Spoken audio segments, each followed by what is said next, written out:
kedua tersangka ini diduga melakukan pembelian RON 90 dengan harga RON 92. Dan tersangka MK dan juga EJ ini diduga melakukan pembayaran langsung yang menyebabkan harga tinggi begitu ya atau tidak wajar.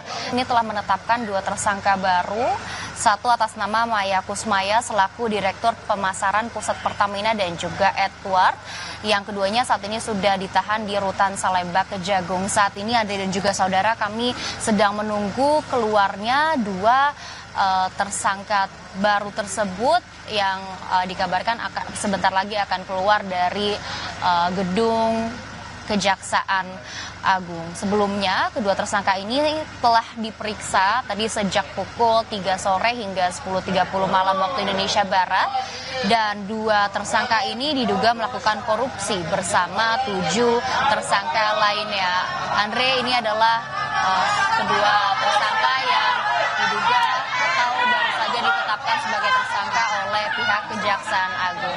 Sebelum dilakukan atau ditetapkan tersangka, ini kedua tersangka dilakukan pemeriksaan kesehatan terlebih dahulu dan terbukti sehat, baru setelahnya akan dilakukan penahanan selama 20 hari ke depan. Artinya, Andre dan juga saudara, saat ini total ada 9 tersangka dalam dugaan kasus korupsi pengelolaan minyak mentah di PT Pertamina.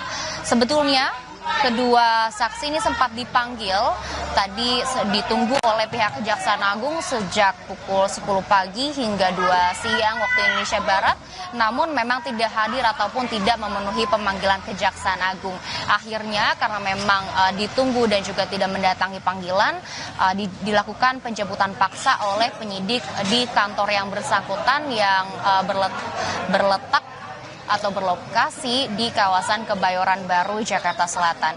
Kalau untuk kronologi, kedua tersangka ini diduga melakukan pembelian RON 90 dengan harga RON 92. Dan tersangka MK dan juga EJ ini diduga melakukan pembayaran langsung yang menyebabkan harga tinggi begitu ya atau tidak wajar. Dan diduga juga untuk dua tersangka tersebut ini melakukan pengadaan impor minyak mentah dan juga produk PT Pertamina International Shipping sengaja di markup sebesar 13 sampai 15%. Dan hal ini atau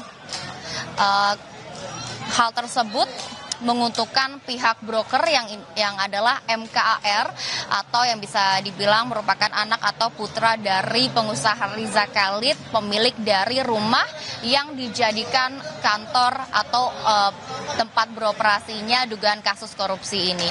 Kasus ini juga bertentangan dengan peraturan BUMN dan sebetulnya tadi pihak dari Pertamina sempat menyanggah di DPR terkait blanding dan juga hanya menyebutkan bahwa terkait kasus korupsi ini hanya dicampur oleh zat. Dan rumah pengusaha Riza Khalid ini juga sempat dilakukan penggeledahan pada siang tadi dan alasan utamanya adalah atau alasan penyebab digeledahnya adalah karena rumah pengusaha Riza Khalid ini diduga dijadikan kantor atau tempat beroperasinya tindak pidana korupsi. Kalau untuk total kerugian korupsi yang dilakukan oleh ke-9 tersangka yang sudah ditetapkan oleh Kejaksaan Agung ini senilai 193,7 triliun rupiah.